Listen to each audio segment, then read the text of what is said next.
first up to his knees. Whoa, whoa, whoa, whoa.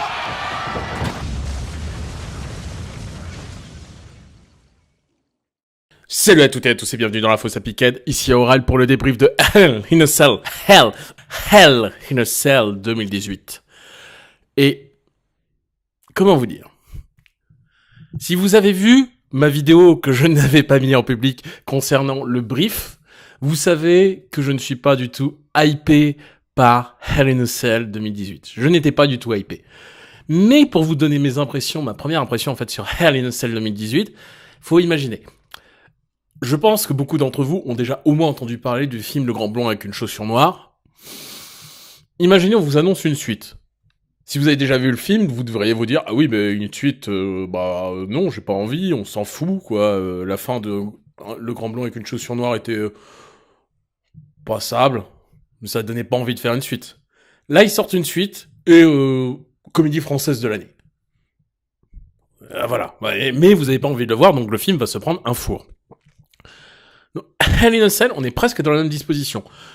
La manière dont ils ont build les storylines était complètement pétée, c'est-à-dire que, à l'exception d'une storyline, voire deux, il y en avait pas de très intéressantes, et là, qu'est-ce qui s'est passé? Hell in a Cell était un très bon pay-per-view.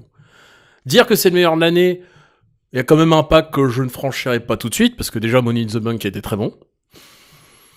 Mais voilà, donc on va commencer, petit débrief match par match, mais avant, je vous communique l'avis de Lejon qui ne pourra pas être avec nous aujourd'hui, que ce soit par la magie d'internet ou en vrai, qui dit que Hell in a Cell était bien si on avait envie de le regarder. Il n'avait pas envie de le regarder parce que simplement, pareil, le build était pas très bon, mais au moment où il l'a regardé, il a dit mais, mesdames et messieurs, pourquoi, comment, qu'est-ce qui s'est passé? Je ne sais pas, je ne peux pas, et il est pas resté planté là, à part si, quand il a vu les matchs, quoi. Et moi, c'est pareil. On va commencer tout de suite avec le kick-off. Bon, écoutez, j'ai envie de dire, le kick-off, il y a eu The New Day contre Rusev Day pour le titre par équipe. Match beaucoup trop court. Moi, personnellement, j'adore les tautologies et j'adore les matchs qui sont longs aussi. Pas trop long non plus, mais là pour le coup c'était très court et je l'ai regretté parce que il y avait une bonne alchimie sur le ring entre les deux, quelques trucs assez sympas, notamment Aiden English qui pique quelques prises de Rusev comme ça, allez YOLO, hein. Et The New Day qui a fait du The New Day quoi, donc un match par équipe efficace qui a été bon et ça me désespère un petit peu en fait pour les titres par équipe de SmackDown parce que pour un moment les deux divisions se tiraient un petit peu la bourre en termes de qui a la meilleure division par équipe, et là, il n'y a pas, comme dirait mon cousin, à tortiller du cul pour chez droit, salut cousin, c'est SmackDown qui a la meilleure division par équipe. Et on les fout en kick-off, et on leur donne des matchs très courts. C'est très dommage. Je trouve ça très dommage. Mais bon. Donc victoire de ce New Day, pareil c'est logique. Je suis un peu triste que Rusev et Aiden English n'aient pas gagné. Mais voilà. Qui seront les prochains participants pour un match? Je me fais embêter. Qui seront les prochains participants pour un match par équipe? On verra ça. Je n'ai pas d'idée en tête. Il y a plusieurs noms qui pourraient être sympas. Donc voilà. Fin du kick-off. Et on commence le show par Jeff Hardy contre Randy Orton. J'ai une relation assez compliquée avec ce match. Parce que Jeff Hardy contre Randy Orton, ça s'est déjà vu, mais c'était il y a presque 10 ans. La rivalité, je comprenais pas comment elle allait se build, c'est-à-dire que Randy Orton a tabassé Jeff Hardy assez rapidement. C'était il y a 2 mois. Il y a eu SummerSlam entre deux où Orton est arrivé et a fait une apparition très rapide en mode « Hey, salut, je viens !» Enfin, j'ai oublié quelque chose à la maison et qui s'est barré. Et là, le match était bon. Voilà, le match était ce que l'on attendait, c'est-à-dire le match était rude, le match était pas très technique, mais ça on s'y attendait. On attendait surtout qu'ils se foutent sur la gueule, et ils se sont foutus sur la gueule. Et voilà, quelques spots sympas. Alors, sympa. On s'entend sur le sympa, hein. Des spots qui ont été assez violents quand même, donc ce match-là n'est pas à mettre entre toutes les mains. Déjà, globalement, je rappelle que le catch n'est pas à mettre entre toutes les mains, mais alors là, ce match-là, il était plus hardcore qu'Extreme Rules, hein. Salut les fans d'Extreme Rules.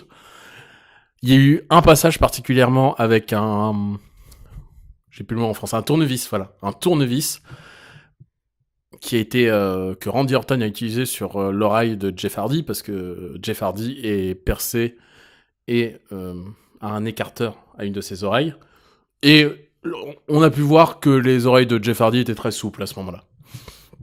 Il y a eu d'autres spots où, enfin, ils se sont nichés, un sweat and bomb sur une chaise qui était posée sur Randy Orton, un moment où il se prend, où Jeff Hardy se prend encore une échelle, mais il se prend les pattes, enfin pas les pattes, je sais pas comment ça s'appelle, qui permettent de maintenir l'échelle ouverte. Et notamment ce spot de fin totalement hallucinant où je me suis demandé comment il allait tenter encore une fois de mettre fin à ces jours. Parce que très honnêtement, quand tu regardes un match de Jeff Hardy, tu t'attends pas à un match qui soit d'une qualité technique exemplaire. T'essayes de voir comment, à ce moment-là, à ce match-là, il a décidé de se faire du mal. Parce que il s'est fait du mal tout du long, Jeff Hardy. Il s'est donné à fond. Et pas que lui. Orton s'est quand même donné à fond quand tu vois l'état de son dos aussi à la fin. Et voilà. Alors, est-ce que ça vaut le coup encore que Jeff Hardy continue à se faire du mal? Parce que, comme je l'ai dit dans la vidéo pour la preview, c'est un catcheur qui a plus rien à prouver, et c'est un catcheur qui, je pense, va finir par amèrement le regretter de se faire autant de mal par match, et même s'il nous fournit un spectacle de qualité, des spots de qualité, que très peu de catcheurs pourraient faire d'ailleurs, parce que avoir les derniers spots impressionnants qu'il y a eu, je crois de mémoire, il y a dû avoir que Owens et Hardy qui nous ont fait des sacrés spots. Owens en sautant du haut de la cage sur une table, et Hardy, voilà, qui fait tout le temps ses spots. Donc voilà, je sais pas.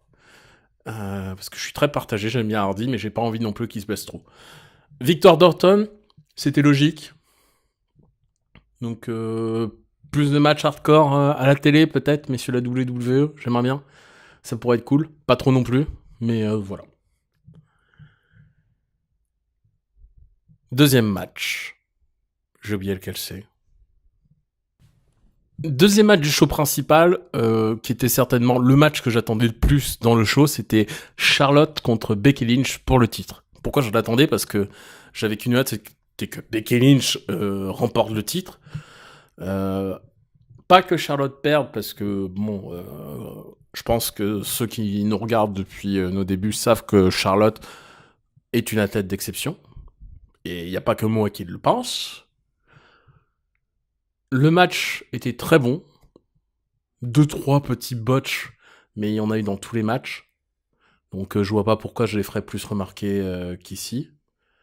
C'est juste qu'il y en a un juste qui m'a un peu plus marqué que les autres. Mais c'est tout. C'est pas important du tout. Et très bon match. Très bonne technique, très bon à toi à moi, très bon jeu. Il y a quelque chose qui était raconté dans le match. Comme pour Hardy contre Orton, il y a eu un très bon storytelling sur le ring. Là, pareil, beaucoup autour justement des prises de soumission, parce que les deux femmes, donc Charlotte et Becky Lynch, ont pour prise de finition une prise de soumission. Finalement, c'est Becky Lynch qui a réussi à la porter, qui est de nouveau championne. Et maintenant, en fait, ce match en soi, je le conseille à tout le monde. C'était pas loin d'être le meilleur match de la soirée. Il est au coude à coude avec un autre match dont on parlera un petit peu plus tard. Mais ce match pose la question, en fait, de qu'est-ce qu'on fait du titre féminin? Je m'explique. Dernièrement, depuis, en fait, WrestleMania, où Charlotte Flair a défendu son titre face à Asuka et a battu Asuka, qui était invaincue pendant presque 2 ans. Elle a eu le plus long règne en tant que championne de la NXT. Elle a eu une très longue période d'invincibilité. Charlotte Flair bat Asuka. Carmella bat Charlotte Flair. Carmella bat Asuka. Les deux presque clean. Donc pour une catcheuse comme Carmella, voilà, c'est pas rien. Là, Charlotte regagne le titre à SummerSlam. Elle réussit à le défendre et le perd face à Lynch. J'ai un peu de mal en fait à voir sur comment ils veulent en fait négocier la suite. C'est-à-dire, est-ce qu'ils veulent monter Lynch en tant que vraiment quelqu'un qui a attendu longtemps et qui du coup maintenant en fait est devenue surpuissante? Est-ce que Charlotte va en fait continuer à perdre parce que pourtant elle a battu Asuka qui était une adversaire de poids? Je sais pas. Sachant qu'en plus, là, je parle de Lynch, Charlotte, Asuka, mais il y a encore d'autres femmes à SmackDown qui pourraient prendre le titre. Et c'est un peu flou pour moi. J'en profite du coup aussi pour parler d'un autre truc sur pourquoi c'est flou aussi. Il y a Evolution qui approche. Est-ce que vous avez entendu parler d'Evolution pendant le pay-per-view? Moi, j'ai pas entendu parler. Après, j'ai pas fait gaffe à tous les commentaires en anglais, mais il me semble que j'en ai pas entendu parler. Alors que pourtant, c'est sûrement avec Showdown le prochain gros truc de la WWE. Hein. Sauf que la Hell in a Cell a été plus une pub pour Super Showdown que pour Evolution, ce qui est très dommage parce que voilà, la révolution féminine de la WWE doit passer par Evolution. Un pay-per-view en féminin, ça c'est quelque chose qui voilà qui va vraiment être excellent. Enfin, devrait être excellent vu la qualité des catcheuses qu'ils ont. Et je sais que Super Showdown arrive avant Evolution, mais je pense qu'il aurait fallu quand même glisser quelques mots là-dessus. Donc voilà. C'est peut-être mon gros regret de ce pay-per-view de ne pas avoir entendu parler d'Evolution. Et puis voilà, parce que sinon le match était de qualité. Donc pour en revenir à celui-ci, regardez, j'ai pas grand-chose à dire dessus vraiment. Il n'y a pas eu de spots qui m'ont beaucoup marqué, mais ça a été d'une qualité très constante. Donc voilà. Pas grand-chose à dire. On passe au match suivant. Match suivant, un match par équipe, Dean Ambrose et Seth Rollins contre Drew McIntyre et Dolph Ziggler, pour les titres détenus par ces derniers. Alors, le match a été un peu parachuté comme ça, donc c'était au dernier Raw, me semble-t-il, juste avant le pay-per-view, le dernier weekly, on annonce à Dolph Ziggler et à Drew McIntyre qui vont défendre leur titre face à Seth Rollins et Dean Ambrose, et déjà, le premier truc qui me gêne, c'est que Seth Rollins ne défend pas son titre. J'aurais bien aimé qu'il défende son titre, parce que voilà, titre intercontinental mérite de vivre un peu plus que ça. Mais il y a un truc dont je n'avais pas parlé avant, et que pour le coup je salue Hell in a Cell, c'est qu'il y a très peu de matchs. Alors, ça a un effet, c'est un effet double tranchant. Donc c'est-à-dire que le point positif, c'est qu'on peut prendre le temps sur les matchs. On a très peu de chances d'avoir des squash matchs et voilà, des matchs qui prennent leur temps, qui racontent des choses. Mais d'un autre côté, n'oublions pas maintenant que les pay-per-views sont co-branded, c'est-à-dire qu'il y a à la fois Raw et SmackDown dans les pay-per-views. Et c'est un peu gênant parce que là, finalement, on a vu très très peu de gens du roster. Bon. Il n'y avait pas de place non plus pour placer Seth Rollins pour défendre le titre intercontinental. Mais le match était très bien. Entre Dean Ambrose et Seth Rollins, c'est une alchimie qui fonctionne depuis un moment quand même. Entre Ziggler et McIntyre, je trouve qu'il y a quelque chose qui s'est créé, parce que pour un moment, j'ai trouvé que c'était une équipe qui avait été un peu projetée comme ça, en mode, écoutez les gars, on n'a plus Enzo Amore, Big Cass, vous allez jouer le rôle du petit, du grand. Alors j'espère très honnêtement qu'ils n'avaient pas pour plan de faire gagner à Enzo Amore le titre intercontinental. À la limite, le titre par équipe pour les deux, oui, ok, pourquoi pas, mais le titre intercontinental à Amore, non, c'est très bien. J'ai l'impression qu'ils ont pris la place, mais depuis quelques temps, voilà, il y a quelque chose qui s'est créé, quelque chose de bien qui fait que, en termes de catch par équipe, on est sur, de la qualité. On n'est pas sur simplement deux types qui ont un certain talent, qui combinent et puis qui font leur prise et qui passent à l'autre et qui font leur prise et qui passent à l'autre. Voilà. Mais moi, ça me pose un autre problème, encore une fois, et j'en profitais du coup aussi pour parler de la division par équipe de Raw. J'avais dit que la division par équipe de SmackDown était très bonne, mais la division par équipe de Raw est un peu vide. C'est-à-dire que... Alors, je vais pas dire vide. Je vais dire peu diversifié à l'écran. Parce que, on regarde. Dolph Ziggler et McIntyre, ça fait 2 mois, 3 mois qu'ils sont ensemble. Ils ont le titre. Seth Rollins et Dean Ambrose, ils ont déjà été champions il y a quasiment 1 an. Ils ont perdu les titres et le temps de la blessure de Dean Ambrose. Dean Ambrose est revenu. Et ils ont déjà plus ou moins un championnat par équipe, justement, qui était organisé pour eux. À côté, qu'est-ce que vous avez ? Vous avez Breezango. Bon, même si Fandango s'est blessé, voilà, c'est quand même une équipe de Raw. Les Authors of Pain, qui dans le dernier Raw, donc celui qui a eu lieu hier au moment où je fais cette vidéo, ont encore squashé une équipe locale. Vous avez The Revival. Vous avez, même si vous savez déjà, je vais pas dire tout le désamour que j'ai pour eux, mais tout ce que je pense d'eux, et vous avez la B-Team aussi qui est là. Et il y a sûrement d'autres équipes que j'ai oubliées, et Slater et Rhino, qui sont là aussi. Mais les premiers champions par équipe de SmackDown, ne les oublions pas. Là, Titus Worldwide, enfin voilà, vous avez beaucoup de trucs, et finalement, on se retrouve avec deux équipes que l'on voit assez souvent. Seth Rollins qui occupe déjà quand même la mid-card avec son titre intercontinental, qui vient avoir une opportunité pour un titre par équipe. Ça me gêne un peu. Il y a plus de diversité pour les gens à Raw, en termes d'équipe, mais pourtant on voit quasiment toujours les mêmes. Et vous allez voir pourquoi ça me gêne après, parce que on les voit aussi dans le main event, et ça c'est plus embêtant. Donc voilà. Donc le match était bien. Victoire de Ziggler et de McIntyre. Je m'attendais pas vraiment à ce que le Shield l'emporte, même si je l'avais dit dans ma vidéo preview, j'étais pas entièrement convaincu qu'il l'emporte, et puis j'étais pas spécialement motivé pour qu'il l'emporte, ça me paraissait le choix logique, mais avoir un double champion, Rollins l'a déjà fait en étant à la fois champion US et champion de la WWE, me semble-t-il, et c'était pas intéressant. Je trouvais pas ça intéressant, et avoir un champion qui combat sur deux cartes différentes, c'est très compliqué. Sauf s'ils réussissent à combiner les titres, mais on va voir dans le main event, je vais en discuter, que c'est pas une bonne idée, globalement. Donc voilà. Passe au match suivant. Et match suivant, AJ Styles contre Samoa Joe pour le titre de la WWE. Et quand je disais tout à l'heure que Becky Lynch contre Charlotte était au coude à coude avec un autre match pour être le meilleur match de la soirée, c'est celui-ci. Clairement, AJ Styles contre Samoa Joe, ça a encore été de la qualité. Il y a eu pareil, du storytelling, je ne sais plus parler.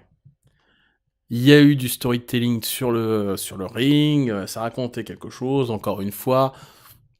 Des choses très intéressantes, c'était pas le même match que l'on a vu à SummerSlam, ça c'était la seule crainte que j'avais, parce que je me suis dit qu'à SummerSlam, justement, il y avait eu une disqualification, que ça aurait été logique que ça parte dans un match sans disqualification ou dans un match en cage. Brian Cage, salut Brian Cage.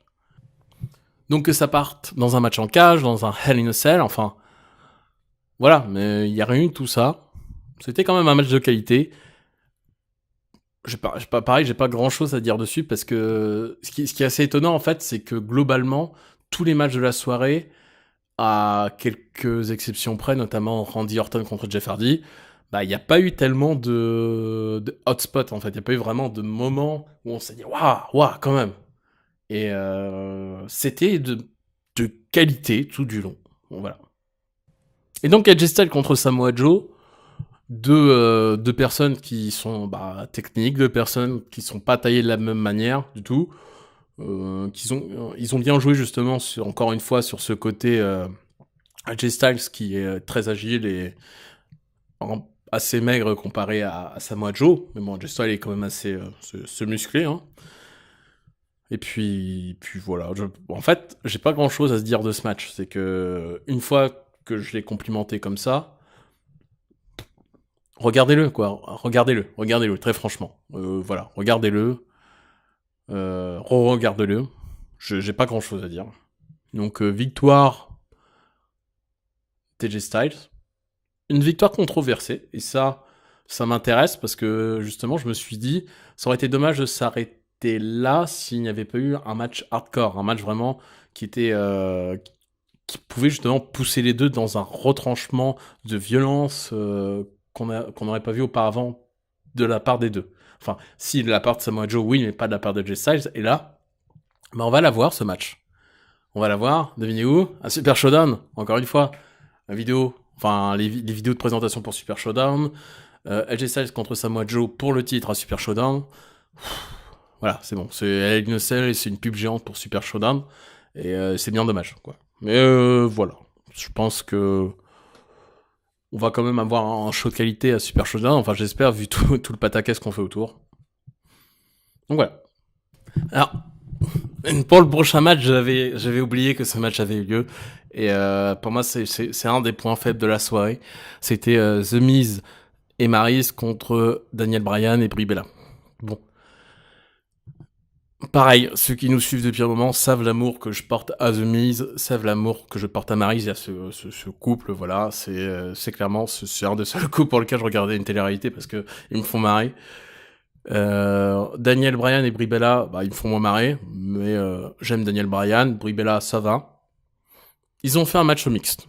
Alors, moi, tout connement, je me suis dit, bah, c'est sûrement une promo pour leur télé-réalité, mais on va voir du catch. On va voir Maryse contre Brie Bella, on va voir Daniel Bryan contre The Miz. Eh ben non, eh ben non, eh ben non, eh ben non, eh ben non. Qu'est-ce qu'on a vu? On a vu Daniel Bryan contre The Miz avec leurs 2 supportrices. Je suis désolé, là on n'a pas vu de catch féminin, et je l'avais dit que la WWE est pas très très forte pour écrire les matchs mixtes, bah ça s'est encore vérifié juste là. D'ailleurs il y a le Mix Match Challenge qui va bientôt commencer, et là ils ont carrément été l'année dernière à ne pas diffuser ça en France. Là ils ont eu l'intelligence de le faire, je sais pas ce que ça va donner, mais de tous les matchs que j'ai pu voir en mixte, ça a rarement été une réussite. J'espère que le Mix Match Challenge va rattraper ça. Mais fin de la parenthèse, revenons à notre match. Bah, on a vu du The Miz, on a vu du Daniel Bryan, on a vu du match comme on avait pu le voir à SummerSlam. On a vu Brie Bella et Maryse tenter de faire des trucs pour exister, mais ça n'a pas suffi. Et puis voilà. Enfin le match, je pense qu'il n'était pas à faire ni à faire, ce qui est très dommage, parce que il y avait de quoi faire avec les 4 catcheurs qui étaient dans le ring. Donc bon, que dire, bah ne regardez pas ce match. Si vous voulez le sauter, vous pouvez le sauter. Si vous aimez bien les catcheurs, bah regardez-le. Mais je vous le recommande pas pas du tout. Et j'espère qu'ils arrêteront de faire des matchs de promo. Déjà qu'ils ont arrêté d'inviter des stars de télé-réalité pour pouvoir faire leur promo, ce qui est déjà pour moi est une bonne chose. Ça serait bien qu'au sein de la WWE, on arrête de faire ce genre de truc. Qu'ils fassent des promos, en fait, pendant les shows, du type pour l'album de Elias, pour, même pour The Miz and Mrs. Enfin, c'est très dur à dire, en plus. Sur le show de télé-réalité concernant The Miz et Maryse. Pour Total Diva, je suis pas contre du tout. C'est leur produit, justement. Bah, ils font de la pub, ils en profitent, ils ont leur propre plateforme. Mais qu'on en fasse un match, qu'on prenne un spot, en fait, pour faire ça, bah non, quoi. Il y a bien d'autres catcheurs, je pense, qui auraient bien vendu père et mère pour pouvoir avoir un match dans un pay-per-view. Là, bon, bah c'est pas le cas. Donc tant pis. Donc match à oublier pour moi, c'était le point faible de la soirée.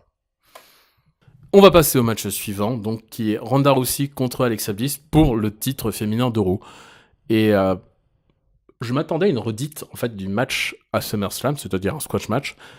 On a eu une partie squash quand même. La fin était totalement squashée par Ronda Rousey qui était clairement au-dessus. Mais il y a eu un petit jeu justement autour du fait que Alexa Bliss ne devait surtout pas se faire attraper par Ronda Rousey, sinon ça allait être la fin pour elle. Beaucoup d'échappatoires, elle a quand même réussi à prendre le dessus plusieurs fois, elle a fait quelques trucs intéressants. Il y avait toujours ses 2 potes, Alicia Fox et Mickie James, qui étaient sur le côté pour la supporter. Puis ça a donné un petit moment agréable, sans plus. C'est loin d'être le meilleur match de la soirée. On a pu encore voir une fois que Ronda Rousey savait catcher. On a pu voir qu'Alexa Bliss, c'était la méchante. Je dirais que c'était un petit match, qui était plutôt sympa, mais sans plus. Disons que le problème, c'est que passer juste après The Miz and Maryse contre Daniel Bryan et Brie Bella, qui était pas très intéressant, ça a pas réveillé mon intérêt pour la fin. Parce que du coup, à la fin, il y a un gros morceau. Et c'est le prochain match, c'est Roman Reigns contre Strowman. Si vous suivez la WWE depuis un moment, et si vous avez pu voir les quelques pay-per-view qui ont eu lieu au début de l'année 2016, je crois, je ne sais plus, ou au début de l'année 2017, voilà, je ne sais plus, mon cerveau n'arrive plus à savoir, il y a eu de très bons matchs entre Reigns et Strowman. D'accord ? Strowman était présenté comme un monstre, Reigns était le seul qui avait le potentiel de pouvoir l'arrêter, et puis il s'est passé ce qui s'est passé, c'est que il y a eu de très bons matchs. Reigns a fini par plus ou moins prendre le dessus, mais voilà, c'était pas non plus ultra précis. Et puis Reigns a été champion. Et puis Strowman a gagné le Money in the Bank. Donc, ce qui fait que les deux se ont fini par s'affronter. Ils s'affrontaient à Hell in a Cell pour le titre universel. Et on a eu un début de match qui était plutôt agréable, on va dire. On est clairement loin. Excusez-moi. On est clairement loin de la technicité qu'on a pu avoir dans d'autres matchs. On est clairement loin de l'ultra-violence dont ont pu faire preuve Orton et Hardy. Mais il y a eu quand même quelques spots qui étaient très sympas. Hein. Il y a eu pas mal de trucs. Il y a eu... Il y a eu pas mal... 1, 2, 3. Il y a eu pas mal de trucs intéressants dans le match. Pareil, pas de spots qui ressortent plus que d'autres, mais des trucs qui, franchement, valaient plutôt le coup de voir. Bon, allez, si je devais retenir un spot, c'est l'habituel spot, mais pour moi qui est toujours assez efficace, du mec qui place la table, mais qui en fait se fait projeter dedans après. Donc là, dans le cas, c'était Strowman. Et puis, arrive le moment où le match vire dans le n'importe quoi, et le moment où j'ai commencé à penser que ça allait pas se finir là, en fait. Un moment, donc Reigns fait un spear sur Strowman, mais devant la fatigue, les deux restent au sol. De leur côté, Ziggler et McIntyre, donc qui sont plus ou moins alliés avec Strowman, arrivent et disent « Ah ouais, laissez-nous rentrer, faut qu'on aille aider notre pote et tout ça. » Les arbitres disent « Non, vous pouvez pas rentrer, quoi. C'est interdit. » Ambrose et Rollins arrivent, ça vient en pugilat entre les deux. Je me dis « Ok, c'est sympa. » Bon, ils montent sur le haut de la cage. Ok, c'est sympa. Bon, il y en a forcément qui vont tomber parce qu'ils ont commencé à découvrir les tables. Mais ça dure longtemps. Ça dure très longtemps. Et moi, j'étais pas là pour revoir un rematch du match d'avant, j'étais là pour voir Reigns contre Strowman. Bah non. Ils ont passé presque 10 minutes dans le ring, alors peut-être entre 5 et 10 minutes, j'ai pas calculé exactement, à se battre. Et pour moi, il y a deux gros défauts à ça, c'est que déjà, comme je viens de le dire, j'étais là pour voir Reigns versus Strowman et pas du tout le rematch de tout à l'heure. Et en plus, on les avait déjà vus tout à l'heure. Et vous allez me dire, c'est une tautologie. Bah non. C'est ce que je disais tout à l'heure. Il y a beaucoup de stars, en fait, à Raw. Beaucoup de stars. À SmackDown aussi. Mais là, c'est Raw qui est concerné. Et sur un pay-per-view, on les voit 2 fois. Sur un pay-per-view où il n'y avait pas beaucoup de matchs, où il n'y avait pas beaucoup d'opportunités pour apparaître, on les voit 2 fois. D'accord, c'est cohérent avec la storyline. Mais de base, la storyline, pour moi, elle était pourrie. Je suis désolé de le dire comme ça. Pourtant, le début m'avait bien hypé. The Shield qui revient pour s'occuper de Strowman. Moi, je m'attendais plutôt à ce que Strowman s'en occupe tout seul, mais non, il allait chercher une alliance avec Dolph Ziggler et Drew McIntyre, qui commence à être depuis longtemps en rivalité avec Seth Rollins. Et puis, voilà, je voulais pas voir ça. Et là, ça part encore plus en bordel avec l'arrivée de Brock Lesnar. Brock Lesnar qui est l'ancien champion, donc qui est venu, qui a tabassé qui est rentré dans la cage sans trop demander la permission. Mick Foley, qui a pas servi à grand chose. En fait, il était l'arbitre spécial du match, mais à un moment, il y a juste Strowman qui l'a un petit peu menacouillé. Hein. C'est même pas menacé, c'est menacouillé. Hein. Qui se fait asperger bombe au poivre ou je sais pas quoi par Paul Heyman. Brock Lesnar qui défonce la porte, qui savate Reigns et Strowman qui était encore dans le ring en train de dormir. À un moment, j'ai cru que le match allait être terminé parce qu'il y avait un arbitre dans le ring et que Lesnar avait fait un F5 à Reigns qui l'a fait atterrir sur Strowman. Bah non, Reigns s'est barré.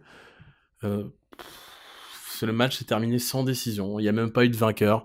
Et voilà, c'est presque aussi pire que de finir un pay-per-view sur une disqualification. Ça n'a pour moi aucun sens. Ça devrait même pas exister. Et tout ça pourquoi ? Tout ça pour pouvoir partir sur un triple threat match lors de leur prochain pay-per-view en Arabie Saoudite, qui sera entre Lesnar, Strowman et Reigns. Quel intérêt ? Aucun. Je vois pas l'intérêt de faire ça. Pas de préparer des affiches pour les futurs pay-per-view à l'étranger. Non, ça, c'est autre chose. Mais pourquoi finir sur un match comme ça. C'est-à-dire, il aurait fallu au moins qu'il y en ait un des deux qui gagne. Ici, c'était Reigns qui avait gagné. Là, on aurait dit, bah, ok, Reigns a gagné, mais il a pas prouvé qu'il était le plus fort. Donc Strowman aurait une certaine légitimité. Là, ne pas faire de décision, c'est pas intéressant du tout. C'est l'anti-fun, voilà, l'anti-résultat, enfin, l'anti tout ce qu'on veut, mais un match ne devrait pas se finir sans une décision claire et précise à propos des championnats. Et ça m'inquiète un peu parce que le titre universel est revenu il y a pas longtemps quand même dans le giron d'Euro, parce que quand il était avec Lesnar, le titre universel était quasiment plus dans le giron d'Euro. Et là, il est en train de graviter autour des deux mêmes personnes, plus Strowman, à qui on essaie de faire plus ou moins une place au soleil, mais qui, à mon avis, n'en aura pas. C'est dommage pour Strowman, c'est dommage pour le titre universel, et c'est aussi dommage pour Reigns, qui va encore devoir affronter Lesnar, alors que... Bah, Lesnar, voilà. Et ce qui est le plus triste dans l'histoire, c'est que lorsque j'ai vu l'intervention de Lesnar, je me suis dit, comme beaucoup de monde, encore Lesnar, qu'est-ce qu'il fout là? Son intervention était bien parce qu'il a fait quelque chose sur les catcheurs, tandis que Ziggler et McIntyre et Rollins et Ambrose se sont battus, finalement ça n'a rien fait. Ils sont même pas allés s'en prendre aux catcheurs qui étaient sur le ring, ils se sont battus entre eux pour finalement ne rien faire. Ils se sont mis KO entre eux. Et pareil, c'était pas intéressant du tout, ça n'avait aucun intérêt de faire ça. Donc voilà. Je suis un petit peu dubitatif. Et c'est dommage parce que Hell in a Cell, pour conclure, était un très bon pay-per-view. Je dirais pas jusqu'à dire le meilleur pay-per-view de l'année. Comme je l'avais dit, il y a eu Money in the Bank qui était très bon, il y a eu Royal Rumble qui était vraiment pas mal. Mais là, voilà, finir sur une fausse note comme ça, c'est un peu dommage. Donc on se donne rendez-vous je crois que dans 2 semaines pour Super Showdown. Je débrieferai tout seul parce que le Jon m'a dit, je le cite, j'ai pas de temps à perdre avec ça. Donc voilà. Et donc voilà pour ce débrief qui était un petit peu plus court que d'habitude et puis un petit peu moins dispersé que d'habitude. Je vous dis à la prochaine dans la Fosse à Piquette. Salut!